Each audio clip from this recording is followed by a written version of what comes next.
आज हम देखते हैं शियाजू जो गाना गाना चाहती थी कंपटीशन में, वो गाना लूशी को काफ़ी अच्छे से आता था। इसीलिए होंगजो उसे ही शियाजू को सिखाने के लिए बोलता है, क्योंकि उसे भी टाओ के साथ प्रैक्टिस पे जाना था। होंगजू को अभी तक पता नहीं था कि शियाजू लूशी को पसंद नहीं करती थी, इसलिए उसे लग रहा था कि वो लूशी को मौका दे जा रहा है शियाजू के साथ टाइम स्पेंड करने का। अब क्योंकि शियाजू चेंगलिंग को सरप्राइज देना चाहती थी, इसलिए वो उसे दिखाना नहीं चाहती थी कि वो गाना प्रैक्टिस कर रही थी, और वहाँ इनका रोमांस तो जबरदस्त चल रही थी। होंगजू टाओ के साथ प्रैक्टिस में बिजी था, इसीलिए मजबूरन लूशी को ही शियाजू को सिखाना पड़ रहा था। गिटार बजाते बजाते शियाजू की उंगलियों में दर्द होने लगी थी, इसीलिए लूशी उसके पास बैठ के उसकी गिटार बजाने में मदद कर रहा था। थोड़ी देर बाद वो फिर से शियाजू को प्रैक्टिस करने देता है, पर वो देखता है शियाजू की उंगलियों पे ऐसे छाले पड़ गए थे। इसके बाद लूशी उसके हाथों से गिटार ले लेता है, पर शियाजू को अभी भी प्रैक्टिस करना था, तो लूशी उसके लिए दवाई और बैंडेड लेके आता है।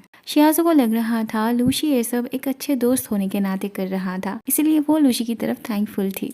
अगले सीन में हम देखते हैं शियाजू अपने रूम में प्रैक्टिस कर रही होती है, जिससे उसकी रूममेट को बहुत परेशानी हो रही थी, इसलिए वो उसे बाहर जाके प्रैक्टिस करने के लिए बोलती है। शियाजू तब बाहर आके प्रैक्टिस करने लगती है। वहीं से लूशी आ रहा था, तो उसे गाते हुए देख उसे पैसे देता है। शियाजू को लगता था कि वो अब लूशी से भी ज़्यादा अच्छा गाना गाने लगी थी, तो लूशी उससे कहता है वो उसे ज़रा सुना के दिखाए। शियाजू दिल खोल के गाने लगती है, पर पास ही एक लड़का पढ़ रहा था, तो वो कहता है वो गाना तो अच्छी गा रही है, पर उसकी वजह से उसे पढ़ाई में डिस्टर्ब हो रही है, तो क्या वो कहीं और जाके गा सकती है। लूशी तब शियाजू को यहाँ पे लेके आता है ताकि शियाजू दिल खोल के प्रैक्टिस कर सके। शियाजू जब प्रैक्टिस के लिए बैठती है, तब लूशी अपने कानों में अच्छे से हेडफोन लगा लेता है। बाद में शियाजू लूशी से कहती है वो और कितना पढ़ेगा, थोड़ा सा ब्रेक ले ले। फिर भी लूशी किताब से मुंह नहीं उठाता। शियाजू तब उसे चीख चीख के रेस्ट लेने के लिए बोलती है। फिर भी जब लूशी उसकी तरफ देखता भी नहीं, तब शियाजू उसके पास जाके देखती है उसने कानों पे कुछ लगाया हुआ है। वैसे मैंने थोड़ी देर पहले इसको हेडफोन कहा था, पर ये जिस वक्त की ड्रामा है तब हेडफोन नहीं हुआ करती थी, तो ये क्या है मुझे भी नहीं पता। शियाजू जब उसके कानों से वो खोलने जाती है, तब लूशी अपने आप को संभाल नहीं पाता और दोनों ही ऐसे नीचे गिरने लगते हैं। शियाजू लूशी को पकड़ के मारना चाहती थी, पर लूशी को बहुत अनकंफर्टेबल फील हो रही थी शियाजू के करीब आने पे, तो वो उससे दूर भाग रहा था। फिर वो सीरियस होकर शियाजू को उसे परेशान करने से मना करता है। अगले दिन कैंटीन में शियाजू खाना खाते वक्त आसपास देख रही थी कि कोई जाना पहचाना मिलता है या नहीं, पर उसे लग रहा था कि आज शायद उसे अकेला ही खाना पड़ेगा। तभी वहाँ पे वो चेंगलिंग को देखती है और जल्दी से उसके पास जाके बैठ जाती है। शियाजू कहती है कि वो बहुत लकी है जो खाना खाते वक्त उसका साथ मिला, पर चेंगलिंग कहता है थोड़ी देर बाद ही उसे उठना पड़ेगा, क्योंकि लूशी की तबीयत ठीक नहीं है, तो उसे लंच देने जाना पड़ेगा। अब चेंगलिंग को काम पर भी जाना था, इसीलिए शियाजू उसकी मदद के लिए बोलती है कि उसकी तरफ से वो लूशी को लंच दे के आएगी। वहाँ लूशी शियाजू की तस्वीर किताब के अंदर छुपा के देख रहा था। तभी शियाजू आ जाती है, तो लूशी जल्दी से इस किताब को साइड में रख देता है। फ्रेश होने के बहाने लूशी चेंगलिंग के रूम में आता है, थोड़ा सा ठीक ठाक होने के लिए। वहाँ होंगजू आके शियाजू को देख के लूशी के बारे में पूछता है।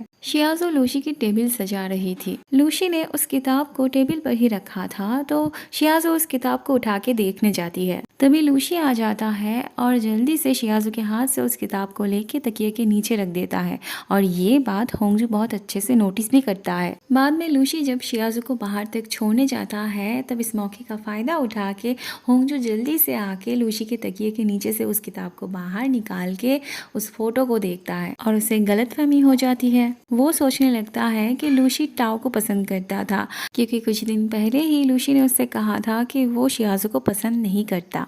लूशी जब वापस आता है, तब होंगजू उसे फोटो दिखा के पूछता है क्या उसे एक्सप्लेन नहीं करना है कुछ। अब लूशी को भला क्यों एक्सप्लेन करना था कुछ भी। होंगजू तब बहुत गुस्सा होकर उस फोटो का मतलब पूछता है। लूशी भी तब गुस्सा हो जाता है। वो कहता है क्या उसे इस फोटो में बस टाओ नजर आ रही है। होंगजू को विश्वास दिलाने के लिए लूशी उस फोटो को फाड़ देता है बीच में से, और टाओ का वाला होंगजू के पास दे देता है और शियाजू का अपने पास रखता है। तब जाके होंगजू के दिल को तसल्ली मिलती है। फिर लूशी होंगजू को वार्न कर देता है कि वो ये बात किसी को नहीं बताएगा। अगले सीन में हम देखते हैं शियाजू चेंगलिंग की दुकान पर आई होती है, और बातों ही बातों में वो चेंगलिंग को सिंगिंग कंपटीशन में जाने के लिए बोलती है उसे सपोर्ट करने।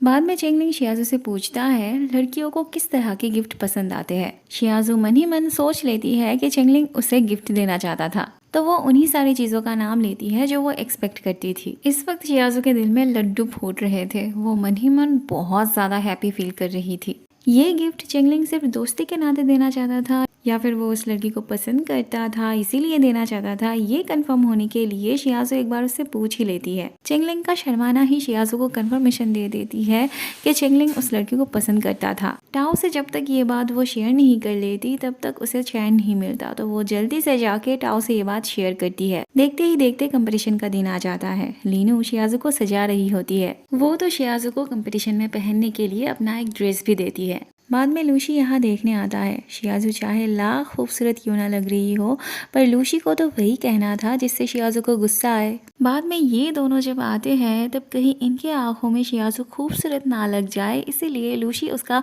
लिपस्टिक बिगाड़ देता है। शियाजू चेंगलिंग से इस बारे में कंप्लेन करती है तो चेंगलिंग लूशी को मारने जाता है और चेंगलिंग के हाथों में जो बैग था वो नीचे गिर जाती है। शियाजू जब उस बैग को उठाने जाती है तो वो उसमें लड़कियों का हेड देखती है। वो श्योर थी कि चेंगलिंग ये हेड उसी के लिए लाया था। अगले सीन में कम से कम हम ये कंफर्म हो जाते हैं कि चेंगलिंग लीनू को ही पसंद करता था। वह शियाजू को स्टेज पे जाने से बहुत ज्यादा डर लग रहा था, पर लूशी उसे जबरदस्ती स्टेज पे भेजता है।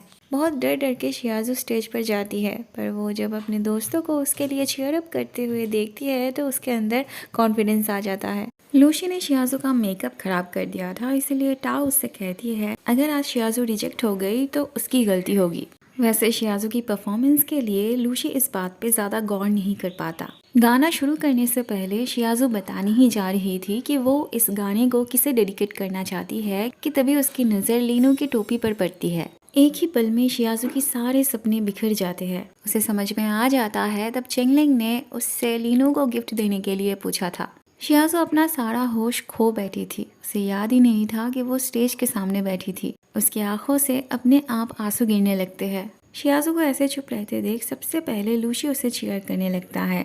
फिर उसकी देखा देखी पूरा हॉल शियाजू को चीयर करता है। शियाजू तब गाना स्टार्ट करती है, पर गाते वक्त उसके आंसू रुक ही नहीं रहे थे। पूरा हॉल बस शियाजू को गाते हुए देख रहे थे। बस एक लूशी था जिसने शियाजू के आंसू, उसके दर्द को नोटिस की थी। लूशी को शियाजू का रोता हुआ चेहरा अभी तक सता रही थी। उसे अब जानना था कि वो भला किसे पसंद करती थी और क्यों रो रही थी। अब शियाजू से पूछने पर वो तो नहीं बताती, इसीलिए लूशी चाहता था होंगजो टाओ को बुलाए ताकि वो टाओ से पूछ सके क्या बात थी। शियाजू वैसे ही अपसेट थी, इसीलिए उसे और परेशान ना करने के लिए टाओ खुद ही लीनू का ड्रेस धो के लाई थी। शियाजू को अभी ना ही लीनू से मिलना था और ना ही चेंगलिंग से, इसलिए वो टाओ को ही बोलती है उस ड्रेस को वापस कर देने के लिए, और उसे चेंगलिंग के पास भी पढ़ने नहीं जाना था। बाद में शियाजू टाओ से पूछती है क्या वो लीनू से कम्पीट कर सकती है। सिर्फ टाओ ही नहीं बल्कि शियाजू खुद भी जानती थी कि ऐसा पॉसिबल नहीं था, क्योंकि लीनू उससे कई ज्यादा परफेक्ट थी। अगले सीन में हम देखते हैं लूशी होंगजू को इशारा करता है टाओ से शियाजू के बारे में पूछने के लिए, लेकिन होंगजू जब टाओ से इस बारे में पूछता है तब टाओ इस बारे में बताती तो है ही नहीं, बल्कि वो गुस्सा होकर वहाँ से चली जाती है। वहाँ शियाजू बस स्टॉप खड़ी थी। ऐसे में चेंगलिंग को वहाँ आते देख वो जल्दी से छुप जाती है, पर उसकी किस्मत इतनी खराब थी कि लीनू उसे देख लेती है। ना चाहते हुए भी शियाजू को चेंगलिंग के सामने जाना ही पड़ता है। बस में जाते जाते अचानक से लीनू की नजर उस लड़की पे पड़ती है जिस लड़की को उसने बाढ़ में देखा था उस आदमी के साथ। तभी लीनू बस रोक के नीचे उतर जाती है और उसके पीछे पीछे चेंगलिंग और शियाजू भी। लीनू तो जाके ही उस लड़की को मारना शुरू कर देती है। फिर शियाजू और चेंगलिंग आके उन दोनों को रोकते हैं। दरअसल इस लड़की के साथ लीनू के पापा का अफेयर चल रहा था, जिस वजह से लीनू उस लड़की को उस तरह से मार रही थी। रात में ना ही शियाजू को नींद आ रही थी और ना ही लूशी को। शियाजू टेबल पर जाके लाइट जला के बैठती है और तभी लूशी भी अपनी खिड़की से शियाजू के रूम की लाइट जलते हुए देखता है। वो उसके घर के नीचे जाके उसे पुकारने ही जा रहा था, पर बहुत रात हो गई सोच के वो उसे जोर से नहीं पुकारता। वो उसके खिड़की की तरफ एक पत्थर फेंक के मारता है। शियाजू खिड़की के पास आती है तो लूशी उसे नीचे बुलाता है। शियाजू नीचे आती है तो लूशी उससे पूछता है क्या वो उसके साथ मिडनाइट स्नैक्स खाने जाएगी, नहीं तो वो अकेला ही चला जाएगा। शियाजू भी राजी हो जाती है। रास्ते में चलते चलते लूशी शियाजू के हाथ में चोट लगे हुए देखता है, तो वो जल्दी से जाके घर से दवाई लेके आता है उसके लिए। बाद में शियाज़ू ड्रिंक करती है। वो रोते हुए अपना सारा दर्द लूशी से शेयर तो करती है, पर ये नहीं बताती कि वो किससे प्यार करती थी। लूशी से अपना दर्द शेयर करके शियाज़ू बहुत हल्का महसूस कर रही थी। इवन वो तो लूशी को अपना बेस्ट फ्रेंड का दर्जा देती है। शियाज़ू ने इतनी ज़्यादा ड्रिंक की थी कि उसे चला भी नहीं जाता, इसलिए लूशी को उसे ऐसे ले जाना पड़ रहा था।